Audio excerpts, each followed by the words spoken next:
Bonjour, bienvenue à cette présentation sur les Android Instant App. Nous allons vous présenter comment ça fonctionne. Vas-y. Tout d'abord, il faut juste que tu mettes là.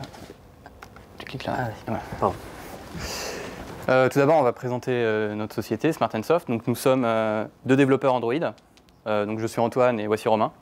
Oui, alors, moi je m'appelle Romain Pédepois, je suis chez Smart & Soft depuis 2 ans et demi et je travaille sur le projet LCI depuis à peu près 1 an et demi. Moi, ça fait 2 ans que je suis chez Smart & Soft et je travaille sur le même projet.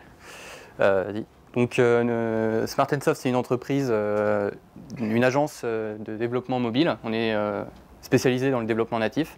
On fait de la conception UX, le développement et de l'assistance marketing et produits après. On fait partie du groupe 92R qui est composé de trois agences, dont Smart & Soft, Equinoa, une agence web, et Protein, qui est une agence de communication. Nos clients sont dans pas mal de secteurs, donc les médias, le cosmétique, l'alimentation. Donc voilà une petite présentation du groupe. Donc sans transition, on va directement commencer sur le sujet des Instant App. Donc aussi sommaire, déjà on va vous présenter ce que c'est que la Google Instant App, comment nous l'avons implémenté dans une application existante qui était LCI, comment nous avons développé cette fonctionnalité, quelles sont les contraintes et les limitations que nous avons vues et que retenir de cette expérience. Donc tout d'abord, Google Play Instant, qui est le nom des Instant App, c'est un concept développé par Google à partir dès 2016. Ils l'ont présenté à la Google I/O 2016. La promesse de cette fonctionnalité, c'est de proposer une version de démonstration d'une application Android. Donc l'idée, c'est d'offrir à l'utilisateur une preview de votre application avant même qu'il l'installe. Donc c'était en bêta pendant 1 an, c'est sorti en 2017 avec Android Studio 3.0. Et donc ça vous permet de proposer une démonstration ou alors de faire des tests sur une fonctionnalité spécifique de votre application. Ça permet de faire une démonstration depuis le site internet qui est lié à l'application. Ouais. Et c'est disponible pour les applications et les jeux. Donc comment ouvrir une Instant App? Donc tout d'abord, il y a une première méthode qui est là vraiment la démonstration, c'est quand vous êtes sur la fiche Play Store de votre application, vous avez parfois ce bouton Essayer qui apparaît. Donc quand vous cliquez dessus, vous avez directement une vue de l'application qui s'ouvre, donc d'où l'aspect instant en fait, et vous pouvez tester l'application avant de l'installer. Il y a une autre manière qui est plus, c'est celle que nous utilisons, c'est via l'uplink, via une URL ouverte dans Google Chrome. Donc en fait vous référencez votre site internet comme étant lié à une Instant App, et quand vous ouvrez ce site internet sur le site mobile, vous allez avoir une pop-up qui vous propose d'essayer l'application. Donc, vas-y, appuie. Donc, typiquement, ça représente ce genre d'expérience. Donc, vous êtes, donc là, c'est l'Instant App. Donc, vous êtes sur le site mobile, vous appuyez, vous avez cet écran-là, ouvrir l'application, et vous avez l'application en démonstration devant vous, quoi. Donc, ici, c'est un article LCI. C'est une vraie expérience native de votre application. Ouais. Ça vous lance l'application à partir du site internet. C'est ça. Il y a d'autres manières encore de récupérer une Instant App, c'est via une recherche Google. Si votre site est référencé avec l'uplink, Google peut vous proposer directement d'essayer l'application dans une recherche Google. Et vous pouvez, si vous aimez cette expérience, la piner sur votre écran d'accueil Android. Bon, ça, c'est une fonctionnalité supplémentaire. Vas-y. Donc, comment ça fonctionne? Donc, c'est très simple. Donc, vous développez votre application, vous l'uploadez sur le Play Store. Donc, l'idée derrière, c'est de ne pas réécrire l'application, c'est d'utiliser, on va dire, la même base de code, mais de la modulariser. Donc, on vous expliquera après comment on fait ça. Voilà, donc d'après Google, c'est un temps supplémentaire de développement d'environ 1 mois. Donc à voir en fonction évidemment de vos applications, de vos projets, combien de temps ça peut prendre, et également aussi de l'architecture, vu que ça dépend beaucoup de comment vous avez développé votre application. D'ailleurs, c'est à peu près le temps que ça nous a pris sur LCI. Voilà, c'est ça. Donc, alors la question du coup, c'est pourquoi faire une Instant App? Qu'est-ce que ça peut vous apporter? Donc tout d'abord, notre critère qu'on a retenu pour ça, c'est que ça vous permet de convertir une audience site web mobile vers l'application native. Vu que l'application est proposée à la navigation du site internet, c'est une bonne opportunité pour les faire migrer vers l'application native. Donc les premières statistiques données aussi par Google donnent des chiffres comme un engagement plus durable dans l'application des utilisateurs, accueillis par l'Instant App. Ça vous permet un meilleur référencement dans le Google Play Store, donc évidemment ça peut être mis en avant par Google s'ils trouvent ça intéressant. Et du coup voilà, ça permet aussi d'amener d'autres utilisateurs vers votre application. Des utilisateurs qui potentiellement n'utiliseraient pas ce service, par exemple. Donc, voici quelques exemples d'applications existantes utilisant les Instant Apps. Donc, on peut voir que ce n'est pas limité à un certain type de service. Donc, on a de la vidéo en streaming, par exemple avec Vimeo, ou des jeux avec les mots croisés du New York Times. Donc, c'est vraiment, vous avez une fonctionnalité que vous voulez mettre en avant, qui est simple à modulariser, on va dire à isoler. Vous pouvez faire une Instant App dessus très facilement. Vas-y. Donc, pour poursuivre dans cette idée de pourquoi une Instant App peut être bénéfique pour votre application, donc des témoignages recueillis par Google, des entreprises qui ont été partenaires lors de la bêta des Instant App.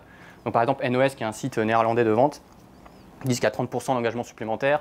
Viki Rakuten, qui est un service de streaming de vidéos, disent qu'il y a 5 fois plus de temps de visionnage des utilisateurs apportés par les Instant Apps. Bon, évidemment, c'est des trucs à prendre avec des pincettes, parce que c'est un peu de la publicité pour ces entreprises, mais en tout cas, c'est toujours intéressant d'avoir un retour d'expérience avant de commencer par d'autres entreprises qui ont fait ça. Donc, dans notre cas à nous, c'est via l'application LCI que nous avons décidé d'expérimenter cette fonctionnalité. Donc, petite présentation de l'application rapidement. Donc, nous la développons depuis 2016. C'est natif Android et sur iOS aussi. Du coup, c'est sur le marché de la news en temps réel qui est assez saturé, qui est assez compétitif en France. Du coup, avec des clients, avec des prestataires comme BFM TV ou CNews, ce genre de société.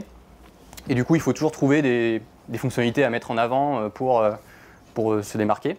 Donc, typiquement, LCI propose de la lecture offline ou de la vidéo à 360 degrés. Donc, c'est des petites fonctionnalités supplémentaires pour se démarquer.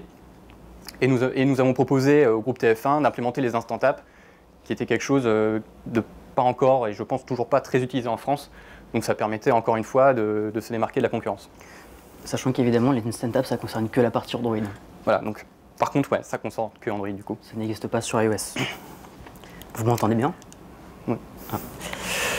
Ah. Donc, avant de rentrer dans le vif de la conversion, il y a quelques bonnes pratiques à garder en tête. Donc, comme je le disais, l'Instant App, c'est une version de démonstration, une preview de ce qu'offre votre application. Du coup, il y a quelques bonnes pratiques à respecter. Donc, tout d'abord, il faut avoir une landing page très claire, c'est-à-dire que quand l'utilisateur arrive sur cette page, il ne soit pas perdu. Il faut qu'il comprenne tout de suite qu'est-ce qui se passe, qu'est-ce qu'il faut faire, quel est le service qui vous est proposé. Donc, bien garder ça en tête. Il faut proposer une fonctionnalité complète. Nous proposons la fonctionnalité de lecture d'articles qui est complète. Donc il ne faut pas frustrer l'utilisateur en, voilà, il commence à naviguer dans l'Instant App, et puis à la fin on lui dit que pour terminer ce qu'il est en train de faire, il faut installer l'application. Non, il faut vraiment essayer d'isoler quelque chose de complet. Il faut aussi éviter les splash screens, car comme vous l'avez pu le voir avant dans le petit gif animé, il y a un premier écran qui dit, voilà, attention, nous chargeons une Instant App. Donc un splash screen, Google dit que c'est superflu et ils ont raison. Voilà. Il faut adapter le format de votre workflow à un format instantané. Donc éviter de faire des trucs trop compliqués. Et évidemment, si il y a des choses qui sont faites, qui ont besoin d'être gardées en mémoire, comme par exemple la création d'un compte, au moment où l'utilisateur va installer l'application à partir de l'Instant App, évidemment récupérer l'état dans lequel il a laissé l'Instant App. Et c'est d'autant plus important d'avoir une navigation rapide que l'utilisateur, juste avant, était sur un site mobile, donc il s'attend à ce que sa page s'affiche assez rapidement. Donc il ne faut pas que ce qui était rapide devienne lent et frustrant. Sinon, ça ne va pas lui donner envie d'installer l'app normale. Donc voilà. Donc, alors, concernant l'adaptation de l'application LCI, alors, il y a plusieurs prérequis. Dans un premier temps, seuls les téléphones Android avec la version 21 peuvent utiliser l'Instant App. Il faut que tous les web services qui soit utilisé dans la version Instant App, soit en HTTPS. Ça, c'est très important parce que, par exemple, nous, chez LCI, au début, le site était en HTTP. Du coup, pendant plusieurs mois, le temps que la migration HTTPS soit effectuée, on n'a pas pu faire fonctionner l'Instant App. Ensuite, une autre étape très importante est l'app linking, dont Antoine vous a déjà parlé. C'est ce qui permet en fait de relier votre site internet à votre application mobile. Donc pour faire ça, c'est assez simple. Il suffit de générer un fichier JSON dans Android Studio qu'après vous mettez à la racine de votre site internet et donc avec le nom de package de l'application, et ça va faire le lien tout seul entre votre site et l'application mobile. Ensuite, la partie la plus longue de la conversion d'une application en Instant App est le découpement en modules. C'est-à-dire que nous, sur LCI, jusqu'à présent, on avait une appli normale avec un seul module, le module app. Et pour lancer une Instant App, en fait, il faut créer un module spécial qui respecte certaines contraintes, notamment des contraintes de poids, dont on va vous parler plus tard. Et aussi, on ne peut pas utiliser toutes les fonctionnalités Android en Instant App. Par exemple, on ne peut pas afficher de notifications, on ne peut pas stocker des choses sur le disque externe, et les permissions qu'on peut utiliser sont limitées. Donc voilà. Donc ça reste des permissions basiques comme la caméra. La caméra, Internet, on peut faire du billing aussi, si vous voulez, on peut payer dans une Instant App. Mais sinon, ça reste assez limité. Alors, pour modulariser l'application existante, donc il faut la découper.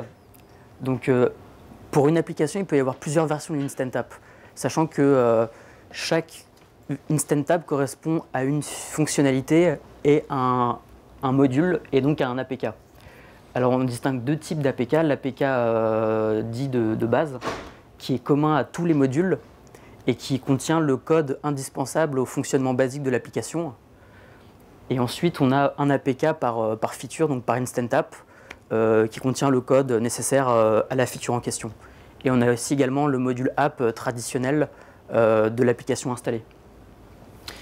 Alors voilà, donc ça, la contrainte la plus difficile, c'est que la somme des tailles de l'APK de base et de feature ne doit pas dépasser 4 mégas.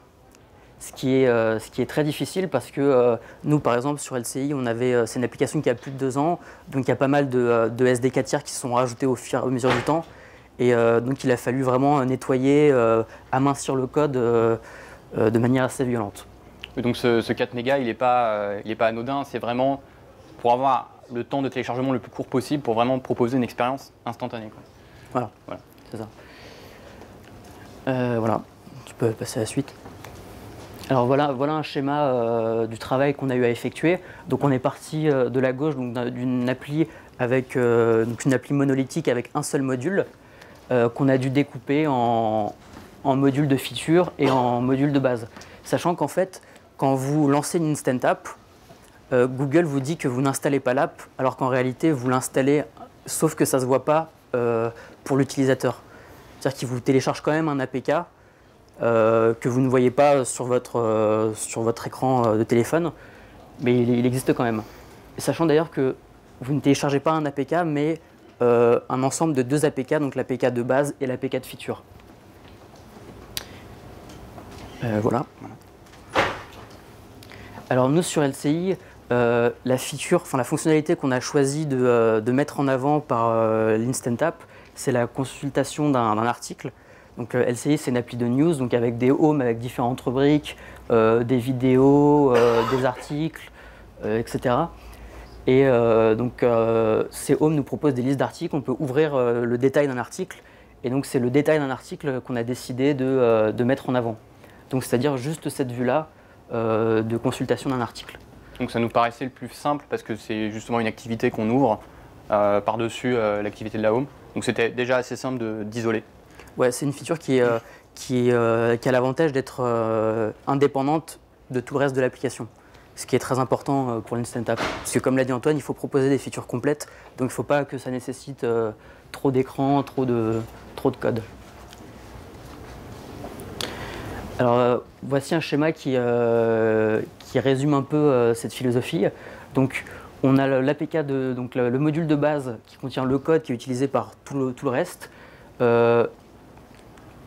Donc cet APK de base est utilisé, ce module base pardon, est utilisé par le module article qui contient le code de la vue article, qui lui-même est utilisé par tout le reste de l'application installée, donc que vous installez via le Play Store. Parce que je pense qu'on ne vous l'a pas précisé, mais c'est évident, c'est exactement le même code qui est utilisé pour l'app installée et l'app instantanée. En fait, ouais. Du coup, la vue article, on l'a modularisée, elle aurait pu être par exemple exportée comme une bibliothèque qu'on aurait pu réutiliser ailleurs. Donc c'est voilà, l'application en tant que telle que vous téléchargez via le Play Store utilise du coup cet article, est obligé d'utiliser cet article en fait. Sachant que si vous avez plusieurs instant apps pour une application, le module base, comme il va être utilisé par toutes les instant apps, il ne va pas être téléchargé à chaque fois. Donc c'est-à-dire que ce sera plus court de l'ouvrir une seconde fois que la première fois. Alors, concernant les dépendances entre les modules, tout se fait dans le fichier build.gradle, qui est le fichier de build de configuration de chaque module. Donc il faut créer des dépendances vers les autres modules. Donc là, on voit qu'il y a le module base et le module article. Donc ça c'est pour le module app, donc l'application installée. Et si on regarde donc le build.gradle de l'instant app, c'est exactement la même chose. Donc ça pointe sur base et sur article. Alors ce que j'ai oublié de vous dire, c'est que pour créer un module d'instant app, il faut aussi créer un module qui est une coquille vide qui permet en fait de lancer les autres modules. Dans notre cas, ça s'appelle l'article viewer. Donc ça c'est le build.gradle du module vide de l'article viewer. Sachant que le module article, c'est le module qui est commun à l'app installée et l'app instantanée qui contient tout le code de la vue article. Alors du coup, pour le point d'entrée de l'instant app dans l'application, parce qu'il faut bien lui indiquer un écran à lancer quand vous naviguez sur votre site, ça se fait via un deep link que vous déclarez dans le manifeste du module, donc là en l'occurrence de l'article. Donc il faut lui indiquer les tags habituels pour lui dire que cette activité, c'est celle-là qui va être lancée quand on va lancer l'instant app, donc avec le action view, le catégorie défaut, catégorie browsable. Donc il faut lui indiquer un schéma HTTPS. Donc vous voyez, il y a marqué HTTPS en scheme en host www.lci.fr. Donc ça va dire que quand dans Chrome il va rencontrer une URL qui respecte ces deux paramètres, il va potentiellement ouvrir une instant app, en tout cas il va vous le proposer. Et il y a également un troisième paramètre qui est important qui est le pass. Donc c'est-à-dire quelle URL vous allez vouloir lancer une instant app. Donc vous avez deux options, soit vous indiquez un pass qui est fixe, donc c'est une URL qui n'est pas dynamique, qui ne va pas bouger, ce qui est recommandé par Google, soit vous utilisez un pass pattern, ce qu'on a dû faire dans LCI, puisque une URL d'article, ça peut être n'importe quoi dans LCI.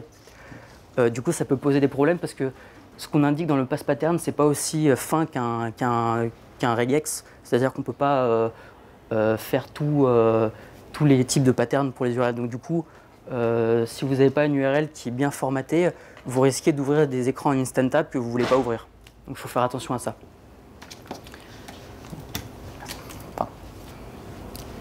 Alors, si vous voulez exclure du code que vous voulez exécuter uniquement dans la version instantanée et pas dans la version installée ou inversement, Google met à disposition une méthode qui s'appelle isInstantApp.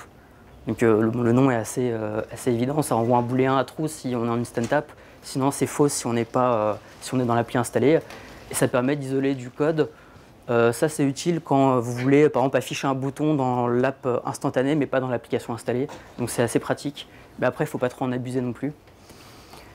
Vous avez également une méthode qui est très pratique, qui permet d'ouvrir une pop-up qui permet d'installer directement l'application installée sans passer par le Google Play Store.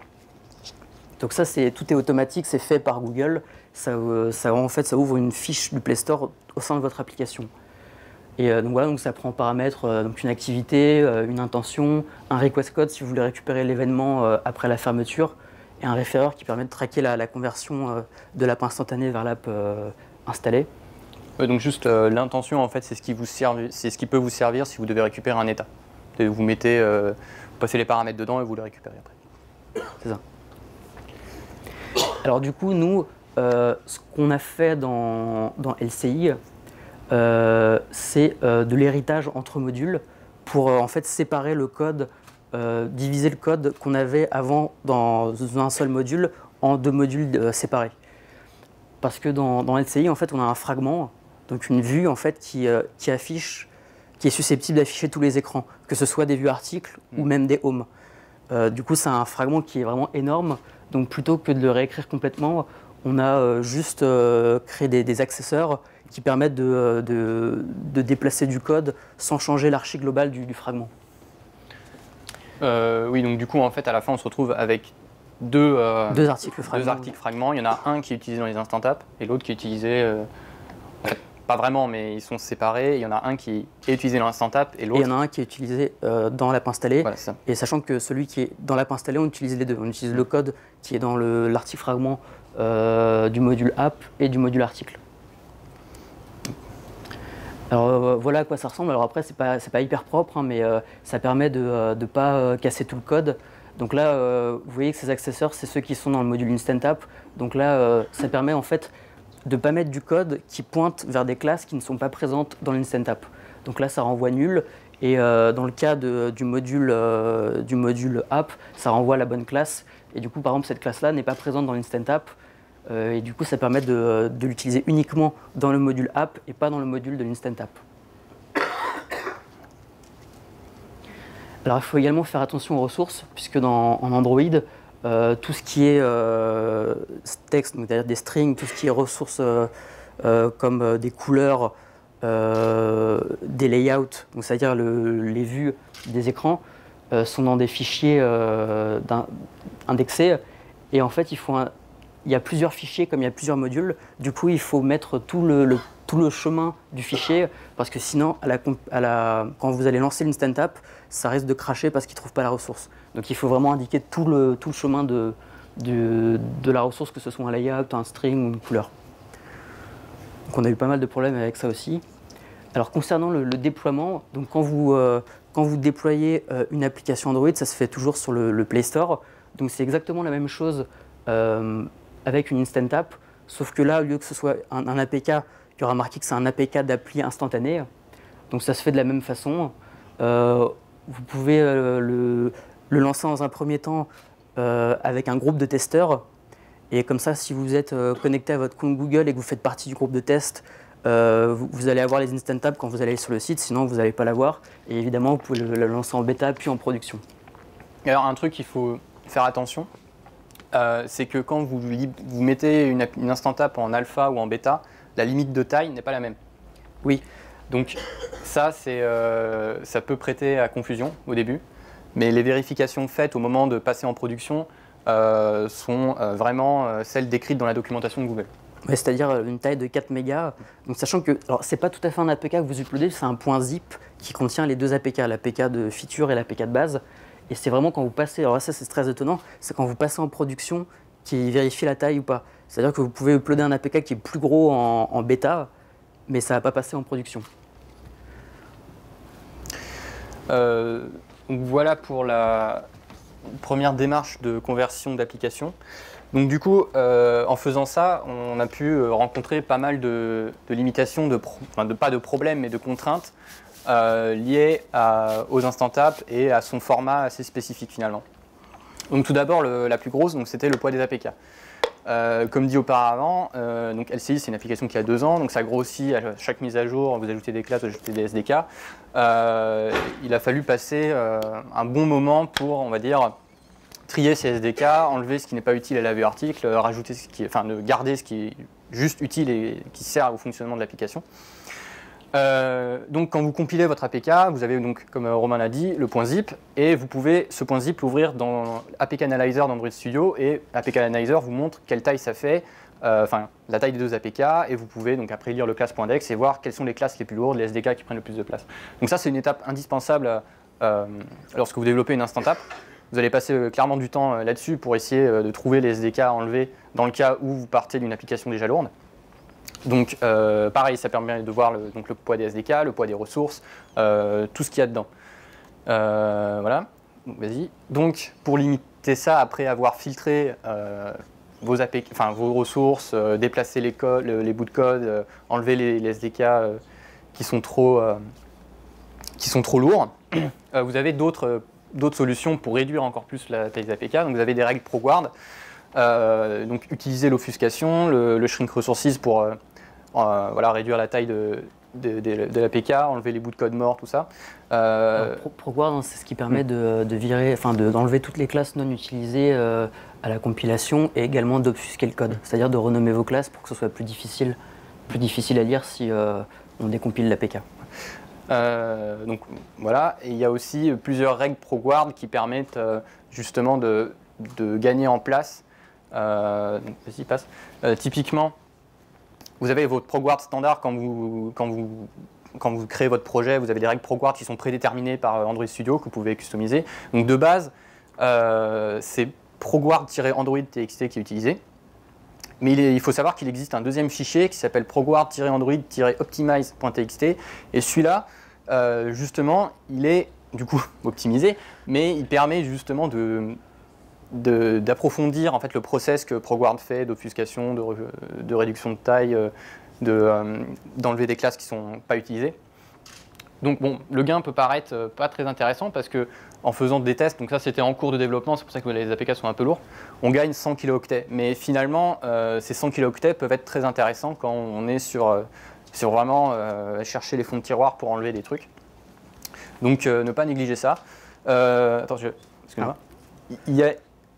Du coup, il y a ProGuard qui fait ça, mais il y a maintenant aussi D8, enfin R8 de Google, qui est donc le nouveau obfuscateur de Google qui est disponible en alpha dans les versions preview d'Android Studio. Donc la promesse de ce nouvel obfuscateur, c'est que du coup, c'est encore plus optimisé, vous allez gagner encore plus en taille, en poids. Et donc j'ai fait des tests là-dessus et effectivement, on gagne encore plus. Mais après, il faut faire attention parce qu'il est encore en alpha, donc ça peut créer des effets non désirables. Une autre méthode pour gagner en poids, donc c'est au niveau des ressources. Évidemment, il faut utiliser des ressources les plus légères possibles parce que si vous commencez à mettre des PNG non compressés qui font 2 mégas, bon bah voilà.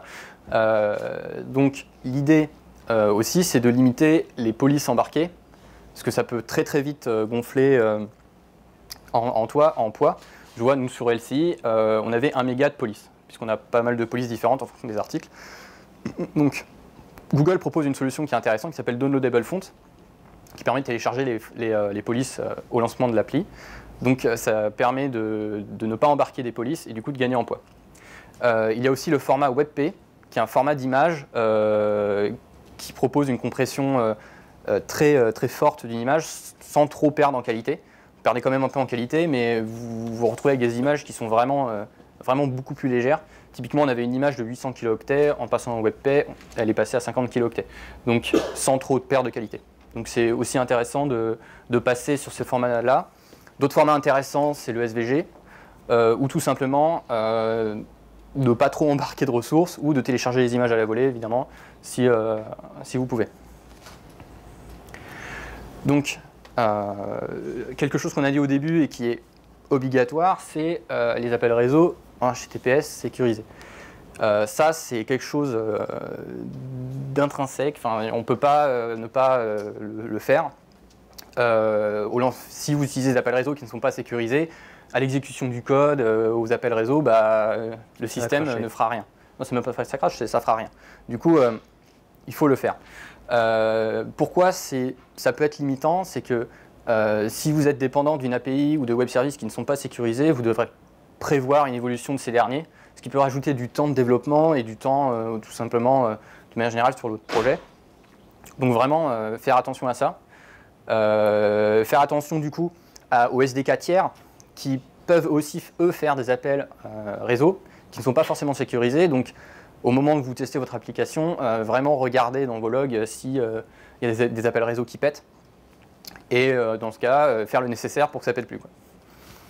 Donc si dans le cas où donc du coup ça si vous targetez Android 8.0, il va rajouter une règle, le Target Sandbox version 2, qui en fait ça généralise ce concept de sécurité à toute l'application. Donc faire Sachant attention. que ça, c'est le target sandbox version, c'est dans le manifeste. Oui, ça met dans le manifeste et ça détermine que tous les appels réseau faits pour votre application doivent être en HTTPS. S'ils ne sont pas sécurisés, ils ne se feront pas. Donc évidemment, ça peut, voilà, si vous êtes contraint d'utiliser des SDK tiers qui ne sont pas sécurisés, vous avez toujours la possibilité de, tu peux passer, s'il te plaît. Vous avez toujours la possibilité de, on va dire de contourner ça, même si c'est vraiment pas recommandé, mais si au bout d'un moment on n'a pas le choix, on peut le faire. Donc c'est de créer un fichier qui s'appelle Network Security Config. Vous déclarez vos domaines qui ne sont pas sécurisés et dans le manifeste, vous lui passez ce fichier-là et quand il va devoir taper là-dedans, il va les regarder et si c'est présent, il va contourner la règle. Mais bon voilà, c'est pas très conseillé et ça contourne un peu la philosophie que Google a voulu mettre en place, quoi. Donc, pour terminer. Alors du coup, les instant apps, c'est quand même une charge de. Attends, c'est quand même une charge de travail assez importante. Donc, comme on l'a dit au début, c'est à peu près entre 4 et 6 semaines de développement. Il y a des contraintes de migration qui sont assez fortes qu'il faut vraiment anticiper avant de le faire. Donc, par exemple, le poids de l'APK, les appels réseau en HTTPS, l'architecture globale du projet. Nous, on a eu pas mal de difficultés puisque la documentation était assez changeante, puisque quand on a commencé à le développer, c'était pas encore en version stable, c'était encore en bêta. Donc, comme on l'a dit, il y a beaucoup de contraintes liées au SDK tiers, et c'est vraiment très important d'avoir une fonctionnalité qui soit très précise, qui soit vraiment indépendante du reste de l'appli. Et donc, pour rebondir sur les SDK tiers, nous, on a eu pas mal de problèmes avec le player qu'on utilise dans LCI, qui en fait appelé une méthode qui vérifiait l'état du téléphone, mais qui du coup n'était pas utilisable en Instant App. Et du coup, à chaque fois qu'il y avait un lancement de vidéo, ça crachait. Donc on a dû attendre une nouvelle version du player. Et d'ailleurs, c'est pour ça que pour l'instant, on n'a pas encore pu le mettre en prod. On attend une nouvelle version de ce player. Et également de passer sous la limitation des 4 mégas, parce que là, on est encore légèrement au-dessus. Donc voilà, mais du coup pour continuer sur cette conclusion, les instant apps c'est quand même assez intéressant parce que ça permet de découvrir, on va dire, une nouvelle architecture qu'on peut mettre en place sur Android, donc avec ces modules-là, qui finalement est assez intéressante si on veut vraiment utiliser des fonctionnalités. Et c'est toujours intéressant de découvrir de nouvelles techno Google. Donc, sachant qu'aussi le fait de modulariser le projet, ça fait gagner en temps de compilation. Ouais. Ce qui n'est pas inintéressant. Voilà, donc c'est une bonne expérience qu'on a retenue finalement quand même des instant apps. Ça permet de mettre en avant votre application, d'avoir des nouveaux utilisateurs. Donc on remercie TF1 de nous avoir permis de faire ça sur l'application LCI. Et on espère que ça sera bientôt en production. Voilà. Merci.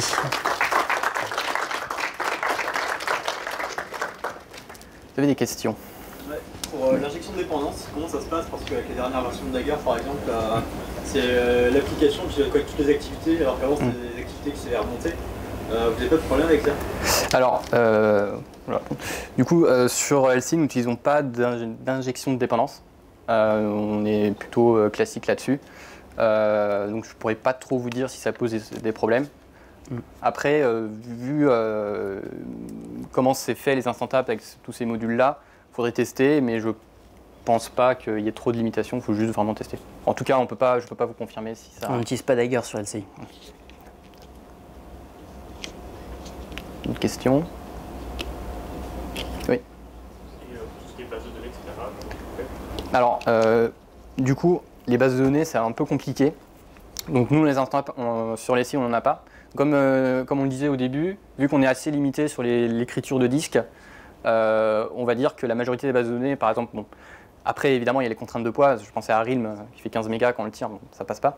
On va dire que les bases de données c'est compliqué, vaut mieux pas trop en utiliser. Sachant que d'après Google, il vaut mieux ne rien stocker dans la version Instant App. Voilà. Mais on peut écrire sur le disque interne. On peut écrire dans le disque interne effectivement, mais je pense que c'est pas suffisant. Sachant que la limite des 4 mégas, ça ne concerne pas ce qui est stocké, ça concerne vraiment juste le poids du binaire. Voilà. Mais nous, sur l'application LCI, quand on ouvre un article, on stocke rien. On fait pas de cache en Instant App. Monsieur. Est-ce que vous avez mesuré le taux de conversion supplémentaire que ça va apporter? Alors, comme Lydie, l'application n'est pas encore en production, donc on n'a pas de chiffre là-dessus. Oui. Vous vous attendez à quoi? Pardon? Vous vous attendez à quoi en taux de conversion? Alors ça c'est une bonne question. On n'a pas vraiment émis d'hypothèse là-dessus parce qu'on n'a pas vraiment on n'a pas les chiffres en fait des gens qui sont sur le site mobile. Mais on peut néanmoins essayer d'extrapoler les données d'autres entreprises. Comme on disait, par exemple, Rakuten qui proposait 30% d'utilisateurs en plus, on peut peut-être prétendre à ce genre de chiffres. Après, je pense que c'est plus dans une optique de nouveauté qu'on fait l'Instant Tab plus que dans une perspective chiffrée. C'est vraiment pour être, comme personne ne le propose en France sur les sites d'information, l'idée c'est d'être les premiers à le faire. Après, ce que ça rapportera, il y a des chiffres qui sont donnés par Google, mais comme c'est donné par Google, est-ce que c'est juste de la pub ou si c'est vraiment des vrais chiffres? Est-ce que les gens vont dessus uniquement pour découvrir l'Instant Tab plus que pour utiliser la fonctionnalité? Ça, on ne peut pas le savoir avant de l'avoir mise en prod. Monsieur? J'ai une question justement. Est-ce que vous avez une idée du nombre d'applications qui adoptent l'Instant Tab? Alors, à part toute la liste que Google met à disposition dans la catégorie Instant Tab sur la documentation officielle, on n'a pas de chiffre exact. Je pense qu'il y a déjà une bonne centaine d'applications qui utilisent ça, car quand on voit, vous avez une liste exhaustive de toutes les applications qui implémentent ça. Sachant que ce qu'on a montré tout à l'heure, c'est des chiffres qui datent de 2017, de la Google I.O. de 2017, donc ça a dû augmenter depuis. Mais non, on n'a pas de chiffre précis. Et du coup, pourquoi j'ai l'impression que c'est un chiffre qui n'est pas très élevé. À votre avis, pourquoi c'est pas... Je pense que c'est parce que c'est une fonctionnalité qui n'a pas été beaucoup mise en avant par Google. Et on va dire, peut-être que les gens aussi ne trouvent pas nécessairement de l'intérêt à ce genre de fonctionnalité, puisque finalement aujourd'hui, il suffit d'être sur un réseau assez rapide, vous pouvez télécharger l'application très rapidement et ça revient au même, quoi. Donc c'est peut-être aussi un problème de mise en avant par Google là-dessus. Néanmoins, la dernière Google, enfin pas cette Google I.O. là, mais celle de 2017, ils ont vraiment fait des keynotes entières là-dessus. Donc on espère que ça va motiver d'autres développeurs pour faire ça.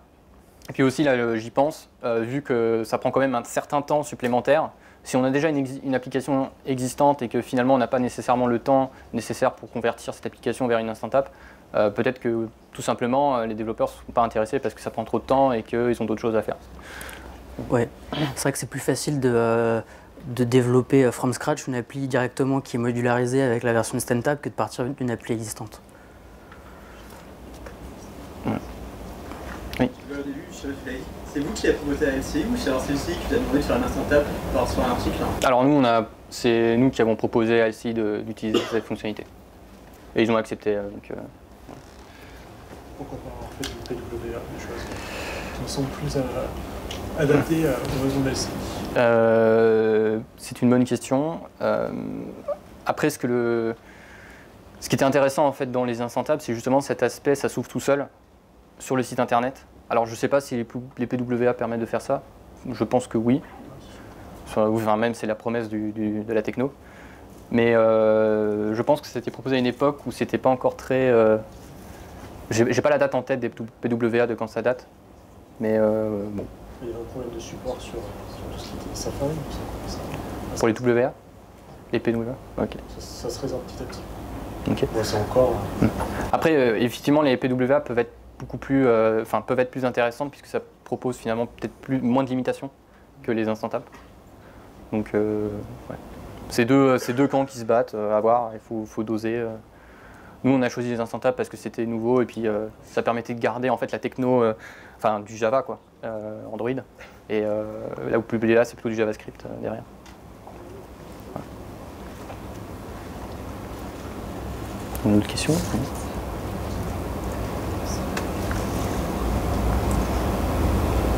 Bon bah, merci. Merci à vous.